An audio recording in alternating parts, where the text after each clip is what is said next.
Welcome to the Doula Darcy podcast. I'm your host, Darcy, a business coach for doulas, and I love helping my fellow doulas master the art of marketing so that they can grow their businesses and help more families. On the podcast, I combine my decade of experience in advertising with 14 years as a doula to empower other doulas with the marketing strategies and mindset shifts they need to attract more clients and create successful, fulfilling doula careers. Whether you're just starting out as a doula or you're looking to take your doula business to the next level, you're in the right place. Let's go. Oh, hello, everybody. I'm very excited for today's episode because I have my friend, Lizzie Bolliger, aka Fierce Lizzie. You probably know her from Instagram, is on the podcast with me today. Hi, Lizzie.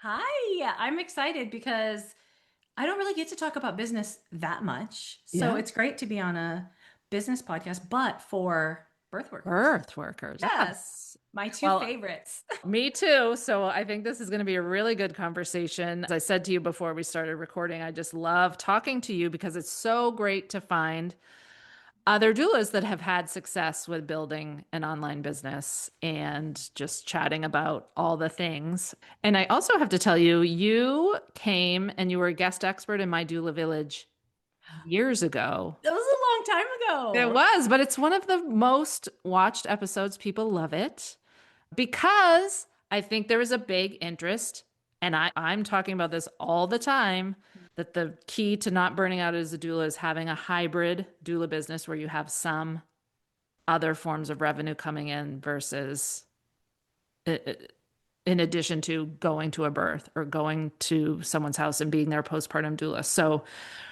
I think a lot of doulas are really tired. Oh, yeah. And moms.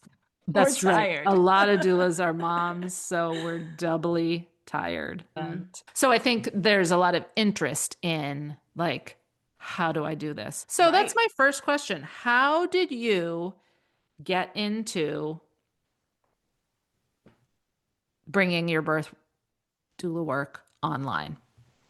That's a great question. That goes back to my origin story of even just becoming a doula. Yeah. And so before I was in birth work, I used to teach. I used to be a math teacher. Oh. I taught high school mathematics. Now, this is important because as a teacher, what were some of the things I had to do? I never created curriculum, like a whole math curriculum, but I had to teach and learn something and then break it down and make it really, and that is just something that I think I'm naturally good at. But I also have formal training and some student loan debt to support that. But I didn't like teaching. Okay. Yeah. Imagine 15-year-old high school. boys, no. Freshmen, and they don't want to be in math class. So I had always said, if I wasn't teaching, I bet I would do something with birth. And even before I had my kids, I always was kind of interested in birth. That's a whole other story in itself. Yeah. But it came to the point I had my second child and went back after mat leave. And that was the first time. So I had my first before I was a teacher, became a teacher. This is the first time I'm having to leave a baby. Oh. And and probably many listeners are like, it's not as easy in reality as it is in theory. And everyone says, oh, be a teacher. It's such a great career for moms. It was not. And so I lasted 6 weeks coming back from maternity leave, and I had a complete mental breakdown, which was a gift, and left because I had no choice. And then it was like, okay, I guess let's do the thing. Let's do the birth thing now. Yeah. And I have a infant, not quite a newborn, but he's almost 1. And I have a kindergartner and I can't go attend birth. So I was going to do postpartum work. And there was a great Black Friday sale for the training program that I was going to purchase where you could buy one and get one for free. So I did postpartum training and birth educator training. Why not? I'm a teacher. It's right up my alley.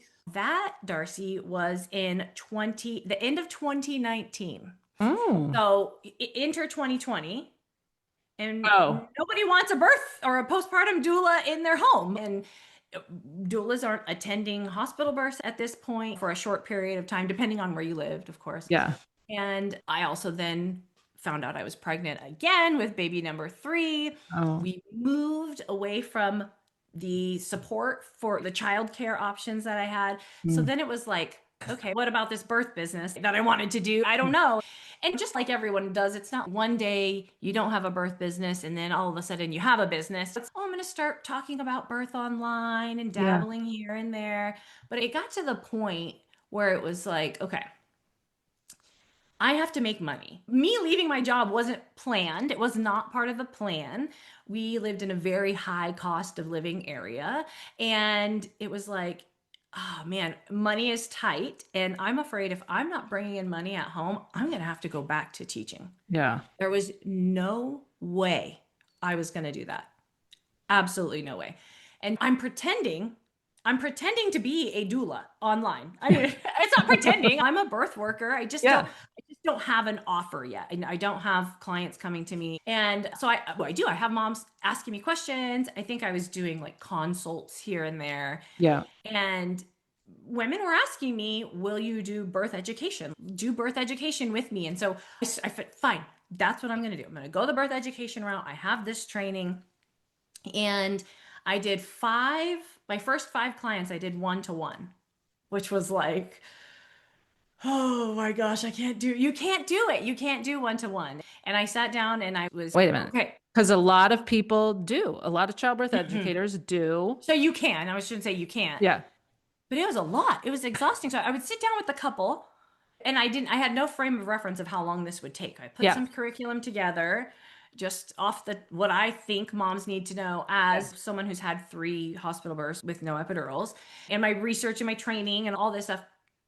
And it was like 3 hours, 4 hours, but I felt like I wasn't telling them enough. Yeah. And it was like, let's meet for 3 hours. And then it was like, let's meet next weekend for a couple more hours. Yeah. And after doing it, I'm like, I'm saying the same thing over and over.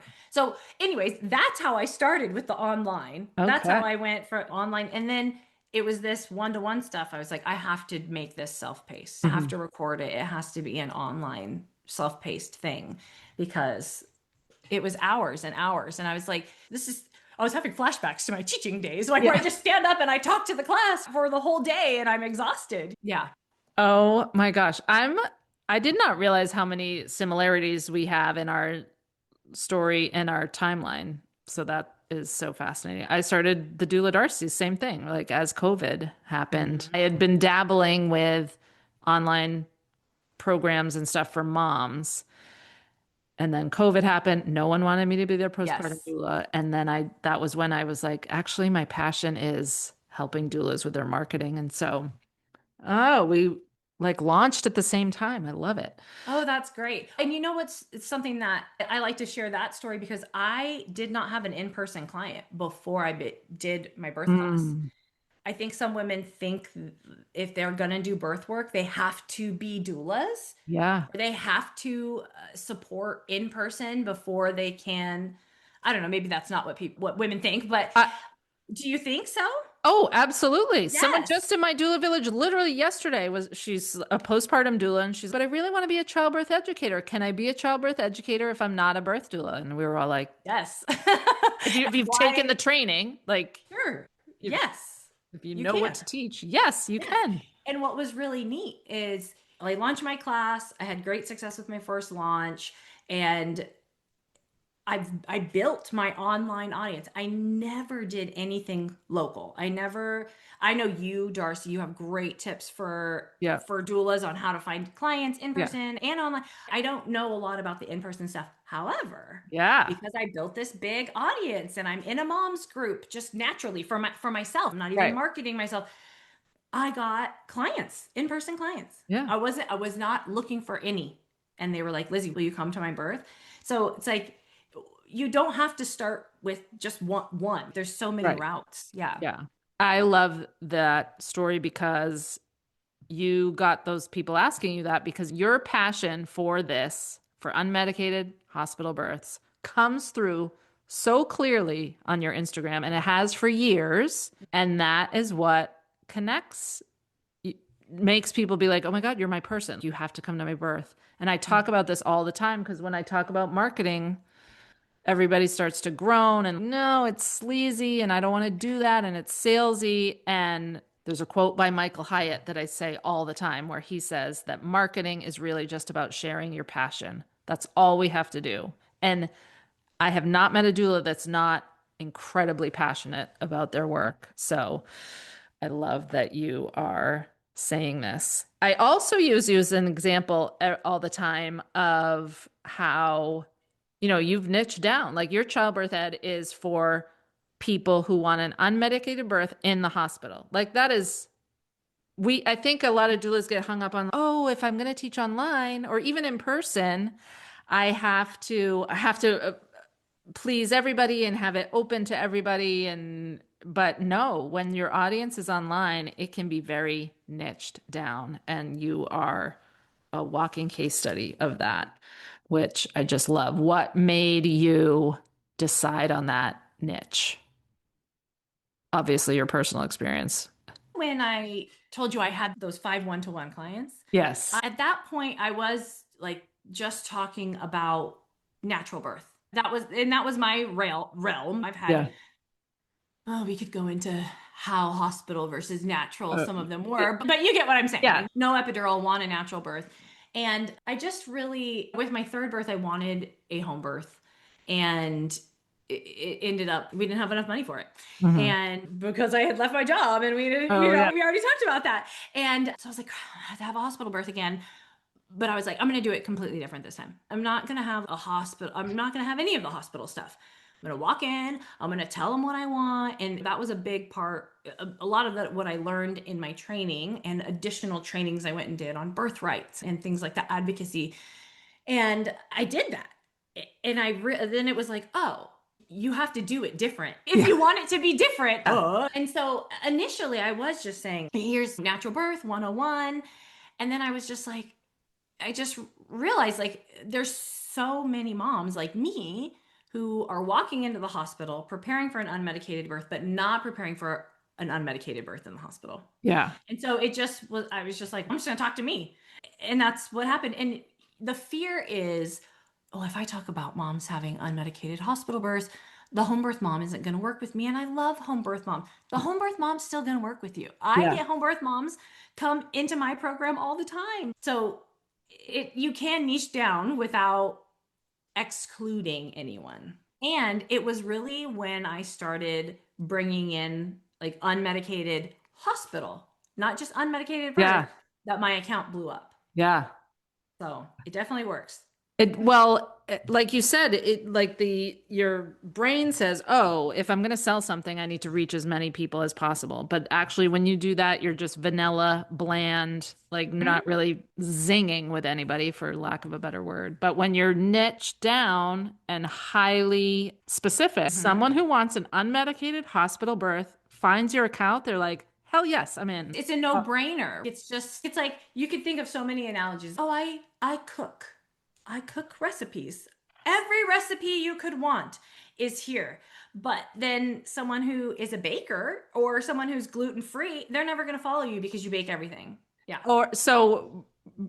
That's such a great example. I cook versus I hate figuring out what's for dinner for my 3 kids every night, and I don't know what to do. But I'm going to show you how to do it. I would give that person all my money. Fast, easy dinners versus I cook. Yep. Yeah. Exactly. So I love that. So how did you learn how to launch and sell a digital course?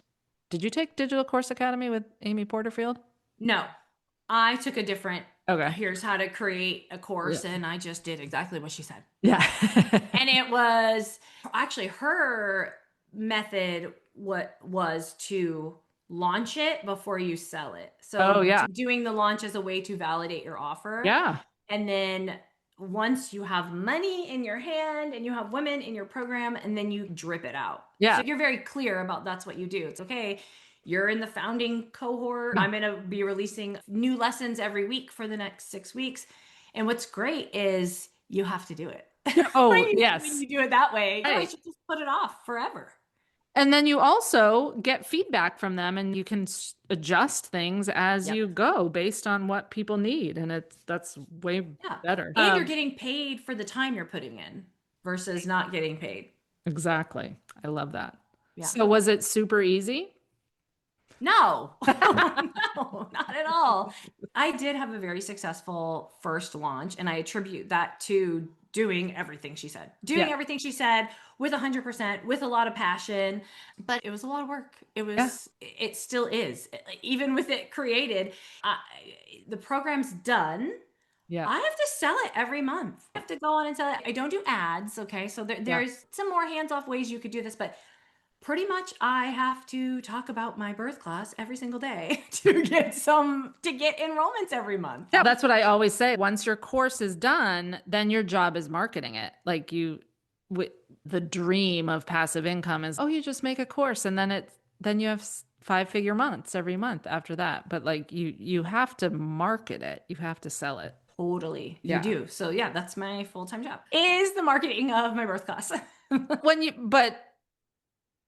Yeah, maybe you spend an hour a day. I don't know how long. Yeah, it's not a 40-hour week thing. No, not at all. I homeschool my 3 kids. So I work at least 90 minutes in the morning. Yeah. Sometimes more than that. It's like I usually work like 15 hours a week. And are you making more than you did as a high school math teacher? I make about the same. Nice. That's amazing. I worked full time before, and that was a career I had to have a degree for. And we got summers. Everyone's like, you get summers off. I'm like, oh. Yeah, but you leave the school at 5 and you go home and correct paper. Like my mom was a teacher. I know it's not an easy gig. So anyway, so you're working less, making the same amount of money is what it comes down to. So that is amazing. So this is why I just think in today's day and age, every doula needs not necessarily a digital course, but some way that they're earning money while they're not in person with clients. And I just love that you're a living, breathing example of this and have been for years. But one thing you and I talked about is that people that have had success with this, like you and I, are a little hard to find in the doula world. Because and we were joking. We were like, what are we, crazy? Like that we'll Google things and figure out the tech and I think because I work with birth workers and doulas now, and a lot of them feel like everybody has an online offer, and there's actually not that many. No. And we were talking before, and I asked you, how many of your birth workers want to make a course versus actually complete it? Because can I share my experience with that? Yeah. So, as I'm launching my program and I have these cohorts going, I have so many birth workers and doulas saying, Lizzie, I want to do what you do. Great. I will show you. I don't think there's any competition because like you were saying earlier, women work with me because they connect with me. Yeah. Women are going to work with Darcy because they connect with Darcy. There is no competition. I would love to help birth workers and doulas have their own program so that they can make, just like we're saying, all these benefits, right? So I started a coaching cohort, and I think I brought on 10 birth workers. I did it once, then I did it again, another 10, so about 20. And I walked them through every step of the way, everything I did to launch my program. And I think at the end of that, I had maybe 3 finish a final product. Yeah. And then you finish a final product. And when it's childbirth ed, that's comprehensive. That's a big thing. Yes. Then you have to build an audience and sell it. And a lot of people, what I find is they finish the course and then they're like, I'm exhausted. What do I do? What do I do now? How do I sell it? Yeah. And I like what you had said earlier about marketing. And I have a similar way that I talk about selling. I think selling gets like a bad rep. Yeah. Ooh, the S word. Yeah. But I think of when I sell to my moms, I'm just supporting them. Like I'm literally doulaing them before I'm their doula. I'm like, hey, what do you want? Yeah. Okay. Where are you going to be? What have you done so far? Have you done this? Have you done this? Okay. I think this kind of prep would really benefit you. Yeah. That's literally it. And usually it's my class because it usually is a good fit for them if they're talking to me. Sometimes it's not. If it's not a good fit, I tell them, like, it's not sleazy at all. I'm literally supporting them in figuring out their birth prep, like what they should do to prepare for birth. Yeah. You're helping them. Yes. When people get hung up about even just selling their doula services, I don't know why selling is like a dirty word, but when you want to be someone's doula, like you're going to help them like that. No one can fault you for. Yeah. And I love this analogy. Let's say your neighbors are having a party, a 4th of July party, and you know that they're having the party. You've heard about the party. Would you just show up to their party? No, no, you wouldn't. Not unless they came over and they were like, hey, Lizzie, we're having a 4th of July party. We'd love to have you there. Yeah. Here's something you can bring. You have to invite the women in your community to your party. Yes. And you also have to be excited. If you were like, oh, I have this thing, we're going to have some people over for the 4th of July. No. I don't know if you want it. If you you might not like it. Yeah, you might not like it. Do you want to come? Like, you can't, that invitation doesn't work. That is such a great analogy. So the same is true for your doula services, for your online offer, for whatever it is. Yeah. You have to invite them. Yes, yeah. 100%. So what is it that made you, and I know the answer, but as you're building your course, because I think it's the same answer for me, what kept you going? What kept you pushing to That's a great make this happen? I did it with so much speed. I made it, and then I had to hurry up and get it out because they were going to have their babies. If I didn't finish, they were going to have their babies. But that's always been the driver for me. I don't make it about me. It's not about me. It is, there is a mom who's going to walk into the hospital this month. 10,000 babies are born on average every day in the US. Yeah. That means 10,000 moms just found out they were pregnant today. Yeah. And you've heard the stories.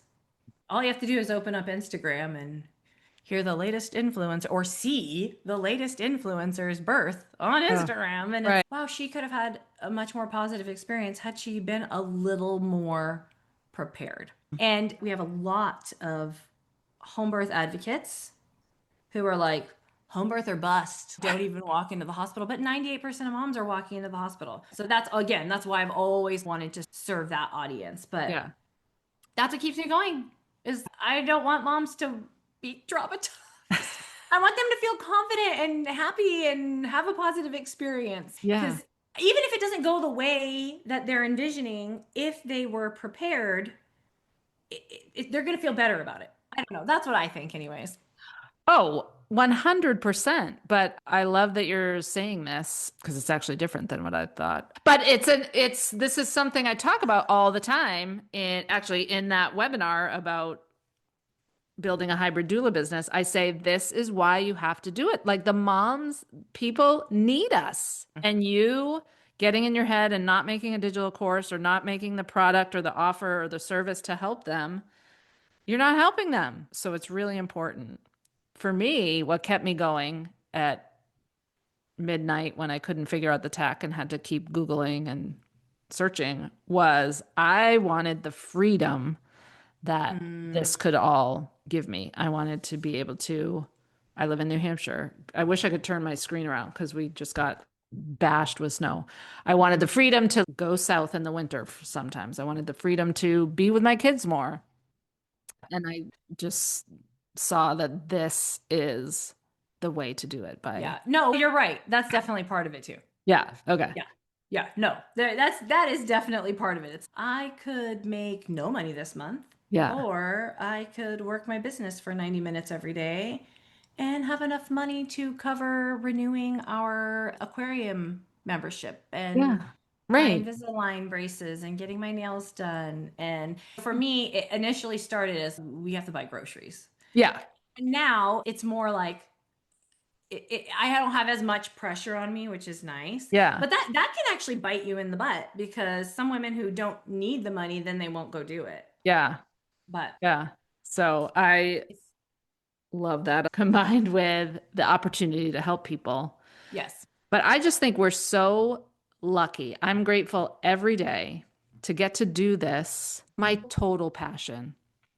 Online from my house, like not working 60 hours a week in a cubicle doing someone's marketing, like, and I thought, like, when my kids were little, they needed me, and they did. But now they're teenagers. I am so grateful that I'm home most of the time, because you never know. 90% of the time they don't want anything to do with me, but every once in a while they walk through the door and like they need their mom. And I'm Yeah. just like so glad that I'm here and not Mm-hmm. 20 minutes away at some office Mm-hmm. building. So Yeah. I just love that you are doing this too and helping doulas. So you're coming into my doula village here in about a week or so to kind of, we're going to go a little bit deeper on the how you did all this and built what you built. But tell me about the free offer you have for people that I'll put it in the show notes, the link, the guide that they can get. Yes. Okay. So my birth class. Let's rewind. Okay. Okay. I launched my birth program. I've got doulas coming to me asking me, how do I do this? What do I do? I want to do it too. And I don't want to say failing, but like epically failing. Like me, I'll even put it on me. Like I'm epically failing these women. It's not happening. And one of my superpowers is seeing the gaps and like rushing in to fill it. So I did that with the hospital birth. It was like, oh, it's either you get an epidural or you have a home birth. What are the moms in the middle doing? And then I saw the gap again. It's like doulas, birth workers wanting to have an online offer for all these reasons that you and I have an online offer, but not being able to execute it. I'm like, and like I said, there's no competition. So I said, have my birth class here, give it to your clients. Another gap I'm seeing that I see over and over again is women who I start having these conversations with because I'm going to help support them in preparing for their birth. And they go, I've done this. I've hired a doula, and they hire the doula and they don't take the birth class. Yeah. Hiring the doula is the thing that's going to save them. Correct. Or I used all my budget, Lizzie, on the doula, and I cannot do a birth class. I'm going to do this free stuff. I'm going to do the hospitals class. I'm going to, and at that point, I want to give them my curriculum too. Like I just would rather them have it than not have it. Yeah. And so I thought to myself, I want to be like, who is your doula? Let me get my curriculum to her so that you don't have to buy it. Yeah. And so essentially, that is what I do now is I work with doulas and birth workers. It doesn't have to be in your personal package. It can be you have an online group or you have an in-person group. And I license my curriculum out to them so that they don't have to record and edit and find a video hosting platform and a sales page. It's done. Or even take a childbirth educator training. No, you don't have to because the curriculum piece is done. And all the doula or the birth worker is doing is offering that support. So the curriculum does the heavy lifting. Yeah. And then they're there to answer questions. They have the curriculum too, so they can go through the curriculum and see. But really, they're there for like when the moms are like, oh, my OB said this, or oh, I'm really unsure, or because moms they need that. Right. They also never wanted my class to be just like, okay, there's the videos, goodbye. Yeah. And so marrying together this, here's the knowledge, because my birth class is not surface level. If you're familiar with me, you know this, but if you're not familiar with me, you're like, okay, a birth class. No. It is probably like 30 hours. Oh. So like a doula could never cover what the class covers in prenatal appointments. Yeah. It would be on the mom to go research all these topics. But we go over everything the hospital does. I'm talking, you have GBS, here's your options. You have gestational diabetes, they might do this and this. Here's your options. Yeah. Here's the risks, here's the benefits. Cervical exams, all the unmedicated, fully bulbs, induction, here's Arrive trial. It's like a doula level knowledge, because that's what it took for me. Was becoming a doula to know all these things. It's not quite, I don't want it to sound overwhelming. It's definitely not a doula training, but it is going to give a mom more on par level knowledge with a doula. Yeah. So that she can support her birth going in. And moms don't even have their doula there all the time with them. The moms have to go in by themselves first in most cases. Right. Yeah. So that is the curriculum guide is. So it's a free guide on exactly how you can use the curriculum. If you're a doula, if you're a birth worker, what it looks like, all of that. Okay, cool. So we'll put that link in the show notes. And when you told me that you were doing this now, I was like, let's go, because this so many doulas it's overwhelming to think like, how am I going to bring in an additional revenue stream? And this is making it easy for them. Yes. And it really is going to make a doula's job much easier. That's right. Another like added benefit. I'm thinking their clients are well informed, educated, and that all that does is make a doula's job easier. That's amazing. Oh my gosh. Thank you so much, Lizzie, for coming to chat. And so tell everybody where they can find you online. Okay. I just made this joke yesterday and I was like, oh my gosh, it's Fierce Lizzie and the Unmedicated Girlies. Those are my 2 pages. So I'm Fierce Lizzie, and that is my page and my main website. And then our community is called the Unmedicated Girlies. And so we have that page, and that's our website where our curriculum is. The curriculum is called Unmedicated Academy. It's a little more, but the Unmedicated Girlies is a little more pink and a little more fun. But those are the 2 places that you can find love it. Oh my gosh. Yeah. So everybody go follow Fierce Lizzie on Instagram. I love your Instagram content and account, and it's so good.